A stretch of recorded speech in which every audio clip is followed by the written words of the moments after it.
बंद करके और उनको फांसी की सजा दे दी, उनको फांसी के तख्त पर लटका दिया गया। कि हमने अपने बच्चों को अपने बलिदानियों का इतिहास नहीं पढ़ाया। अगर जरूरत पड़ा भगत सिंह बनने का तो भगत सिंह बन के भी दिखाएंगे। एकदम सर आज भगत बंद करके और उनको फांसी की सजा दे दी, उनको फांसी के तख्त पर लटका दिया गया ताकि लोगों को पता भी ना चले। कोई ना खड़े मत होइए, वहाँ से भारत माता की जयकार के साथ जय घोष भी कीजिए, इनका स्वागत भी कीजिए। ये 10 आदमी टेढ़ाई ले रखा देश का, सभी की जिम्मेदारी है। जब हम भारत के कर्तव्य करते हैं, जब भारत में संविधान में करते हैं, तो हमारे दायित्व का भी होना चाहिए, बात हमारे दायित्व का भी होना चाहिए। भारत माता की, भारत माता की, भारत माता की। जो शहीद हुए हैं उनकी अरमान जिंदा है, जो शहीद हुए हैं उनका अरमान जिंदा है। जब तक भारत है उनका नाम जिंदा है, उनका नाम जिंदा है। हमारे साथ पूर्व डीजीपी और युवा वाहिनी के अध्यक्ष आनंद सर है, जिनके नेतृत्व में आप देख रहे थे लंबे समय से युवाओं में जोश भरते हुए, देशभक्ति की भावना जगाते हुए। सर आज युवा जो है कहीं ना कहीं इंस्टाग्राम और बाकी सोशल मीडिया पे एक्टिव है, लेकिन जब कोई शहीद दिवस या ऐसे तिरंगा का दिन होता है तो हमारी संख्या कम पड़ जाती है। देखिए ऐसा है, समस्या ये है कि हमने अपने बच्चों को अपने बलिदानियों का इतिहास नहीं पढ़ाया। हम पढ़ाते रहे मुगलों का इतिहास, हम पढ़ाते रहे कांग्रेसी नेताओं का इतिहास, जो अंग्रेजों के साथ बैठ करके प्लानिंग करते थे, उनके हिसाब से चलते थे। आप कल्पना करो, महात्मा गांधी को किस बात के लिए 150 रुपये महीने जहाँ कहीं वो जाते थे उन्हें क्यों दिया जाता था, उनकी व्यवस्था के लिए।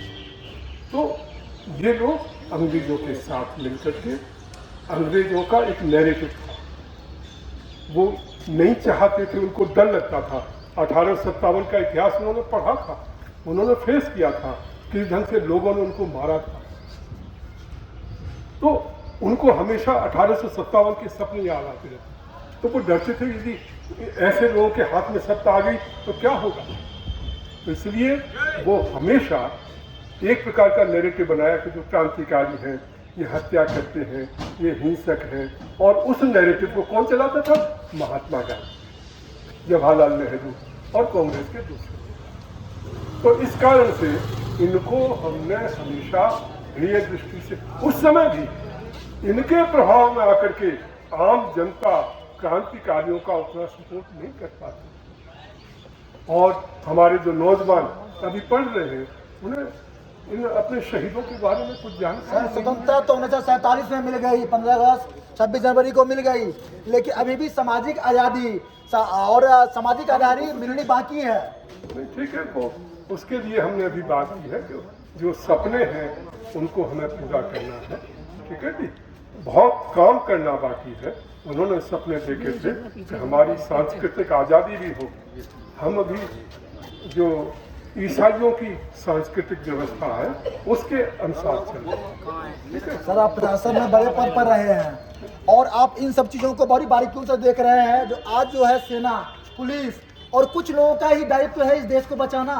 नहीं, देखो, सबका दायित्व है। यदि हमें अपने दायित्व का बोध न होता तो हम इस धूप में क्यों घूम रहे होते।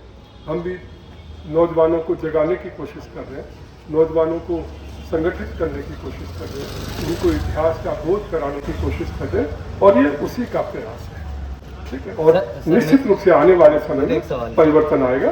आप के राष्ट्रीय अध्यक्ष सूर्यवंशी सर हैं और आज शहीद दिवस पर अपने वीर सपूतों का नमन करते करते हम लोग यहाँ लक्ष्मी नगर के ज्ञानकुंज पार्क के पास पहुँच चुके हैं। और सर ने तिरंगा थाम रखा है, युवाओं को प्रेरित कर रहे थे। मैं रास्ते में देख रहा था, लोगों को समझा रहे थे, जन जागरूक कर रहे थे। तो सर कैसा लग रहा है? सर ये तो बहुत ही गर्व की बात है, और हर एक भारतीयों को आज के दिन खासतौर पे अपने शहीदों को, जिसके कारण कि वो एक ठंडा सांस ले पा रहे हैं और सामाजिक दृष्टिकोण से, राष्ट्र के दृष्टिकोण से बहुत ही अच्छा जीवन जी पा रहे हैं। अगर हम लोग पीछे कंपेयर करें गुलामी का और सन 47 से पहले का, तो जो हमारे शहीदों ने बलिदान दिया है, आज उन्हीं का ये फलस्वरूप भारत बहुत ही बेहतरीन ढंग से जी रहा है। अफसोस इस बात का है कि जो हमारा शिक्षा पद्धति है उसमें औरंगजेब और शाहजहां इन लोगों को पढ़ाया जाता है। मैं भारत सरकार से ये अपील करूंगा, क्योंकि इसको सरकार ही चेंज कर सकती है, उनसे ये अपील करूंगा कि जो हमारे देश के लिए मर मिटे, शहीद हुए, वैसे गौरव वाले लोगों को जो अमर शहीद हैं उनको हर बच्चे को क्लास 4th से या 5th से उनके एजुकेशन में लाया जाए।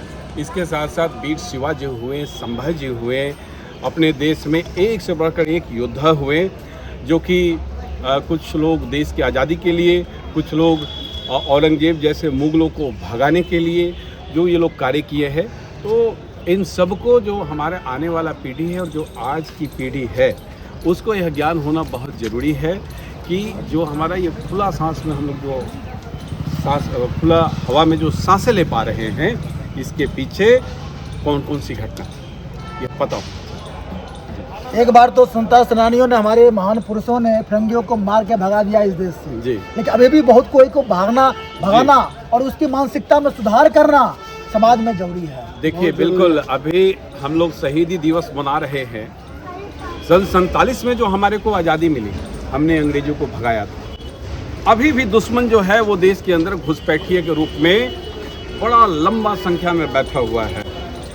इतने तो अंग्रेज भी नहीं आए थे जितने अभी घुसपैठिए बैठे हुए हैं। तो ये शहीदी दिवस पे सिर्फ सरकार को ही नहीं, हम सब भारतीयों को यह संकल्प लेना चाहिए कि जो भी घुसपैठिए हैं, चाहे वो रोहिंग्या से हैं, बांग्लादेश से हैं, जो देशद्रोही ताकतें हैं उनको नेस्तो नाबूद करें और उसको जैसे हम लोगों ने अंग्रेजों को भगाया था वैसे उन लोगों को भी इस देश से जल्द भगाया जाए। अगर सरकार इसके ऊपर एक्शन नहीं लेती है तो ये देश हम सब का है, हम सब का उतना ही अधिकार है जितना कि सरकार का है। तो इस जिम्मेदारी को लेते हुए हम लोग आगे आंदोलन भी करेंगे। अगर जरूरत पड़ा भगत सिंह बनने का तो भगत सिंह बन के भी दिखाएंगे। एकदम सर, आज भगत सिंह जैसे आप लग ही रहे हैं। आप पोशाक भी जो है एकदम दर्शकों को लुभावना लग रहा होगा। और मैं कहता हूँ वो देशभक्ति और वो भावना आपके अंदर कूट कूट के भरी हुई है। और इसका इसका लाभ हिंदुस्तान का हर युवा उठाए, इनकी विचारधाराओं को अवगत हो, इनके विचारधाराओं से लाभ उठाए। इसी शुभकामनाओं के साथ जय हिंद, जय भारत। भारत माता की जय। भारत माता की जय।